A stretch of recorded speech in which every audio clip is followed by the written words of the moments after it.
ಆತ್ಮೀಯ ಸಾಧಕರೇ, ಹೈಪೋಥೈರಾಯ್ಡಿಸಂನ ಕೆಲವು ಲಕ್ಷಣಗಳ ಬಗ್ಗೆ ನಾನು ನಿಮಗೆ ಇವತ್ತು ತಿಳಿಸ್ತಾ ಇದ್ದೀನಿ. ಆ ಲಕ್ಷಣಗಳು ಇದ್ದಾಗ ಮಾತ್ರ ಗುಳಿಗೆಗಳನ್ನ ತೆಗೆದುಕೊಳ್ಳತಕ್ಕಂಥದ್ದು. ಆ ಗುಳಿಗೆಗಳನ್ನ ತೆಗೆದುಕೊಂಡ ನಂತರ ಈ ಲಕ್ಷಣಗಳು ಬಹಳ ಚೆನ್ನಾಗಿ ಕಡಿಮೆ ಆಗಿದಾವ ಅಂತ ನೀವು ಗಮನಿಸ್ತಕ್ಕಂಥದ್ದು.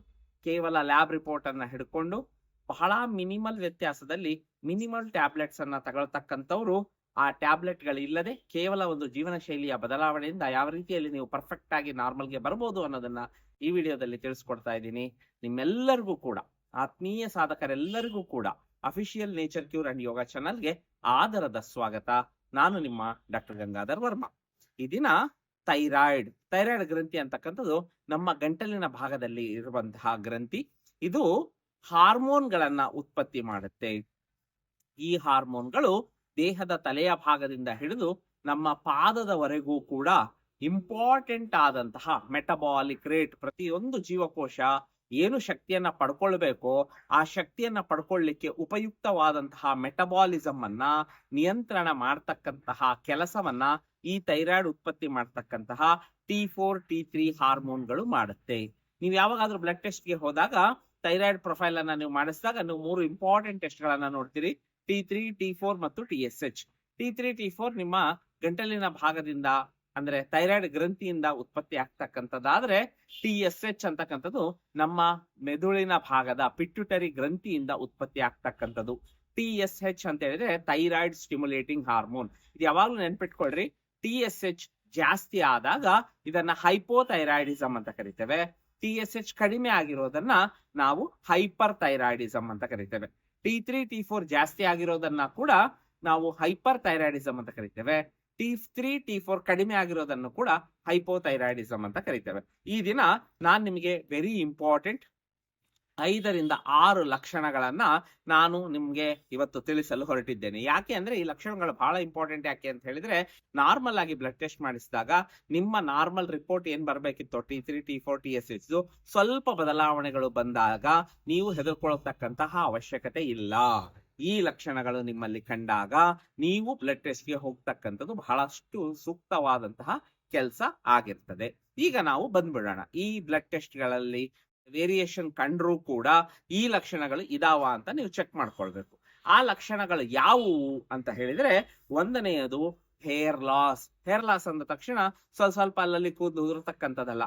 ಹೇರ್ ಲಾಸ್ ಅಂತ ಹೇಳಿದ್ರೆ ನೀವು ಕೂದಲನ್ನ ಭಾಷಣಿಕೆಯಲ್ಲಿ ಬಾಚುವಾಗ ಬಹಳಷ್ಟು ರೀತಿಯಾಗಿ ಕೂದಲು ಉದುರ್ತಕ್ಕಂಥದ್ದು, ಇದು ಒಂದನೆಯದು. ಎರಡನೆಯದು ವೆರಿ ಇಂಪಾರ್ಟೆಂಟ್, ಬಾಡಿ ವೆಯ್ಟ್ ಜಾಸ್ತಿ ಆಗ್ತಕ್ಕಂಥದ್ದು. ದೇಹದ ತೂಕ ಹೆಚ್ಚಾಗುತ್ತಾ ಬಂದರೆ ಇದು ಅತಿ ಮುಖ್ಯವಾದ ಹೈಪೋಥೈರಾಯ್ಡ್ ನ ಲಕ್ಷಣ ಅಂತ ತಿಳ್ಕೊಳ್ರಿ. ಮೂರನೆಯದು very very important, hormonal imbalance. Pituitary, thyroid ಮತ್ತು ಓವೇರಿಯನ್ ಅಂತಕ್ಕಂಥದ್ದು ಒಂದು ಆಕ್ಸಿಸ್. ಹಾಗಾಗಿ ಮೆನ್ಸ್ಚುರಲ್ ಅಬ್ನಾರ್ಮಾಲಿಟಿ, ಹೆವಿ ಬ್ಲೀಡಿಂಗ್ ಆಗ್ತಕ್ಕಂಥದ್ದು, ಪೀರಿಯಡ್ ಬಹಳ ದಿನ ಆಗ್ತಕ್ಕಂಥದ್ದು, ಈ ರೀತಿಯ ಪೀರಿಯಡ್ ನ ವೇರಿಯೇಷನ್ ಬಂದರೆ ಅಥವಾ ಪೀರಿಯಡ್ ಆಗದೆ ಇರತಕ್ಕಂಥದ್ದು, ಈ ರೀತಿಯಲ್ಲಿ ಯಾವುದೇ ರೀತಿಯಲ್ಲಿ ಮುಟ್ಟಿನ ಸಮಸ್ಯೆಗಳು ಕಂಡಾಗ ಅದನ್ನು ಕೂಡ ನೀವು ಥೈರಾಯ್ಡ್ ಗೆ ರಿಲೇಟ್ ಮಾಡಿ ನೋಡ್ತಕ್ಕಂಥದ್ದು. ನಾಲ್ಕನೇದು ವೆರಿ ಇಂಪಾರ್ಟೆಂಟ್, ಇರಿಟೇಬಿಲಿಟಿ. ನನಗೆ ಏನೇ ಕೆಲಸ ಮಾಡಕ್ ಹೋಗ್ಬೇಕಂದ್ರೂ ಒಂಥರ ಇರಿಟೇಷನ್ ಇರ್ತಕ್ಕಂಥದ್ದು, ಯಾವುದೇ ರೀತಿಯ ನೆಮ್ಮದಿ ಇಲ್ಲದೆ ಇರ್ತಕ್ಕಂಥದ್ದು ಇದು. ಐದನೆಯದು very important, hard stools, constipation, ಮಲಬದ್ಧತೆ ಕಾಣಿಸ್ತಕೊಳ್ತಕ್ಕಂಥದ್ದು. ನೆಕ್ಸ್ಟ್, ಫೀಲಿಂಗ್ ಬಹಳ ಕೋಲ್ಡ್. ಸ್ವಲ್ಪ ಫ್ಯಾನ್ ಅನ್ನ ಹಾಕಿದ್ರು ಕೂಡ, ಹೊರಗಿನ ವಾತಾವರಣ ಸ್ವಲ್ಪ ಶೀತದಿಂದ ಕೂಡಿದ್ರು ಕೂಡ ಬಹಳಷ್ಟು ಚಳಿಯ ಅನುಭವ ಆಗ್ತಕ್ಕಂಥದ್ದು.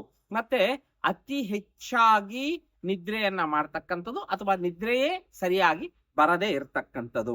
ಇದರ ಜೊತೆಯಲ್ಲಿ ಜಾಯಿಂಟ್ ಮತ್ತು ಮಸಲ್ ನ ನೋವುಗಳಿರ್ತಕ್ಕಂಥದ್ದು, ಡ್ರೈ ಸ್ಕಿನ್ ಇರ್ತಕ್ಕಂಥದ್ದು, ಡಿಪ್ರೆಷನ್, ಯಾವ್ದಾದ್ರೂ ಹೇಳ್ರಿ, ಆದಷ್ಟು ಲೇಜಿ, ಲೆಥಾರ್ಜಿ, ಮೈಕೈ ನೋವು, ಈ ತರದ ಯಾವುದೇ ಲಕ್ಷಣಗಳಿದ್ರು ಕೂಡ ಇವನ್ನ ನಾವು ಹೈಪೋಥೈರಾಯ್ಡಿಸಮ್ ನ ಲಕ್ಷಣಗಳು ಅಂತ ಕರಿತೇವೆ. ಇಂತಹ ಯಾವುದೇ ಲಕ್ಷಣಗಳಿದ್ರು ಕೂಡ ನೀವು ಇಮಿಡಿಯೇಟ್ಲಿ ಬ್ಲಡ್ ಟೆಸ್ಟ್ ಅನ್ನ ಮಾಡಿಸ್ಕೊಳ್ತಕ್ಕಂಥದ್ದು. ಟೆಸ್ಟ್ ಅನ್ನ ಮಾಡಿಸ್ಕೊಂಡು ಅದರ ವೇರಿಯೇಷನ್ ನ ನೋಡಿಕೊಂಡು ಟ್ಯಾಬ್ಲೆಟ್ ಅನ್ನ ತಗೊಳ್ತಕ್ಕಂಥದ್ದು. ಟ್ಯಾಬ್ಲೆಟ್ ಅನ್ನ ತಗೊಂಡ್ಮೇಲೆ ಈ ಲಕ್ಷಣಗಳು ನಿಮಗೆ ಬಹಳ ಚೆನ್ನಾಗಿ ಇಂಪ್ರೂವ್ ಆಗಬೇಕು. ಆಗ ಮಾತ್ರ ನೀವು ತಗೊಂಡಂತಹ ಟ್ಯಾಬ್ಲೆಟ್ ಸರಿಯಾಗಿ ಕೆಲಸ ಮಾಡ್ತಾ ಇದೆ ಅಂತ ಹೇಳಿ. ಇಲ್ಲ ಅಂತ ಹೇಳಿದರೆ ನೀವು ಲೈಫ್ ಸ್ಟೈಲ್ ಚೇಂಜಸ್ಗೆ ಬರಬೇಕು. ಇದು ಯಾವ ಕಾರಣದಿಂದ ಬಂದಿದೆ ಅಂತ ತಿಳ್ಕೊಂಡು ನೀವು ಲೈಫ್ ಸ್ಟೈಲ್ಗೆ ಚೇಂಜಸ್ಗೆ ಬರಬೇಕು.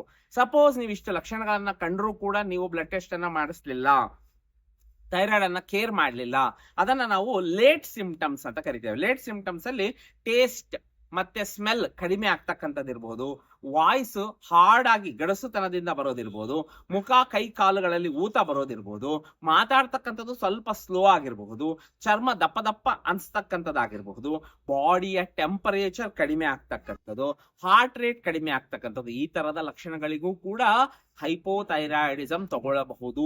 ಹಾಗಾಗಿ ಬ್ಲಡ್ ಟೆಸ್ಟ್ ಒಂದೇ ಅಲ್ಲದೆ ಬ್ಲಡ್ ಟೆಸ್ಟ್ ನ ಜೊತೆಯಲ್ಲಿ ಯಾವುದೇ ಲಕ್ಷಣಗಳು ಕಂಡರೂ ಕೂಡ ನೀವು ಹೈಪೋಥೈರಾಯ್ಡಿಸಮ್ ಅನ್ನ ನೆಗ್ಲೆಕ್ಟ್ ಮಾಡಬಾರ್ದು. ಹೈಪೋಥೈರಾಯ್ಡಿಸಮ್ ಬರಲಿಕ್ಕೆ ಕಾರಣಗಳನ್ನು ಕೂಡ ನೀವು ಕಂಡುಹಿಡ್ಕೊಳ್ಳೋದು ಬಹಳ ಇಂಪಾರ್ಟೆಂಟ್. 2 ಇಂಪಾರ್ಟೆಂಟ್ ಟೆಸ್ಟ್ ಗಳನ್ನ ನೀವು ಮಾಡಿಸಬೇಕಾಗತ್ತೆ.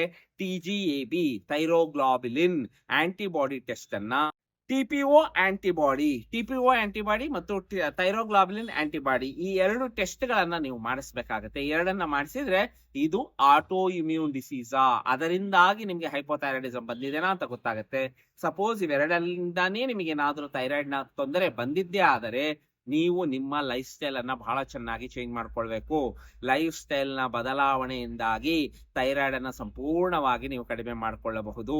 ಸಾಮಾನ್ಯವಾಗಿ ಬ್ಲಡ್ ಟೆಸ್ಟ್ ಅಲ್ಲಿ ಸ್ವಲ್ಪ ವೇರಿಯೇಷನ್ ಬಂದರೆ ಇಮಿಡಿಯೇಟ್ಲಿ ನಿಮ್ಮ ಹತ್ತಿರದ ಪ್ರಕೃತಿ ಚಿಕಿತ್ಸಾ ತಜ್ಞ ವೈದ್ಯರ ಬಳಿಯಲ್ಲಿ ನೀವು ಆ ರಿಪೋರ್ಟ್ ಅನ್ನ ತೋರಿಸಿ ಅವರ ಸಲಹೆಯನ್ನ ಪಡೆದು ಬೆಳಗ್ಗೆ ಎದ್ದ ತಕ್ಷಣ ನೀರನ್ನ ತಗೊಳ್ತಕ್ಕಂಥದ್ದು, 7 ಗಂಟೆಗೆ ಜ್ಯೂಸ್ ಅನ್ನ ತಗೊಳ್ತಕ್ಕಂಥದ್ದು, 9 ಗಂಟೆಗೆ ಹೆಚ್ಚಿನದಾದ ಹಣ್ಣು ತರಕಾರಿಗಳ ಸೇವನೆಯನ್ನ ಬ್ರೇಕ್ಫಾಸ್ಟ್ ಅಲ್ಲಿ ತಗೊಳ್ತಕ್ಕಂಥದ್ದು, ಮಧ್ಯಾಹ್ನದ ಊಟ, ಸಂಜೆ ಯಾವುದಾದ್ರೂ ಒಂದು ವೆಜಿಟೇಬಲ್ ಅಥವಾ ಕಷಾಯದ ಜ್ಯೂಸ್ ಅನ್ನ ತಗೊಳ್ತಕ್ಕಂಥದ್ದು ಅಥವಾ ನಟ್ಸ್ ಅನ್ನ ಸೋಪ್ ಮಾಡಿ ತಿಂತಕ್ಕಂಥದ್ದು, ರಾತ್ರಿಯ ಊಟವನ್ನ ಸಂಜೆಯ ಊಟವನ್ನಾಗಿಸುವುದು, 6-6:30 ಹಣ್ಣು ತರಕಾರಿಗಳನ್ನ ನಿಮ್ಮ ಆಹಾರದಲ್ಲಿ 70% ಹಸಿ ತರಕಾರಿ ಹಣ್ಣುಗಳನ್ನ ತಗೊಳ್ತಕ್ಕಂಥದ್ದು, 30% ಬೇಯಿಸಿದ ಆಹಾರವನ್ನ ತಗೊಳ್ಳೋದು. ಇದರ ಜೊತೆಯಲ್ಲಿ ದಿನಕ್ಕೆ 2 ಬಾರಿಯ ಯೋಗಾಭ್ಯಾಸ, 1 ಬಾರಿ ಯೋಗಾಭ್ಯಾಸ, 1 ಬಾರಿ ಪ್ರಾಣಾಯಾಮದ ಅಭ್ಯಾಸವನ್ನ ಮಾಡೋದ್ರ ಮೂಲಕ ನಿಮ್ಮ ಜೀವನ ಶೈಲಿಯನ್ನ ಸರಿ ಮಾಡಿಸ್ಕೊಂಡು ನಿಮ್ಮ ಹೈಪೋಥೈರಾಯ್ಡಿಸಮ್ ಅನ್ನ ಸಂಪೂರ್ಣವಾಗಿ ಯಾವುದೇ ಲಕ್ಷಣಗಳಿಲ್ಲದೆ ಸರಿ ಮಾಡ್ಕೊಳ್ಬಹುದು.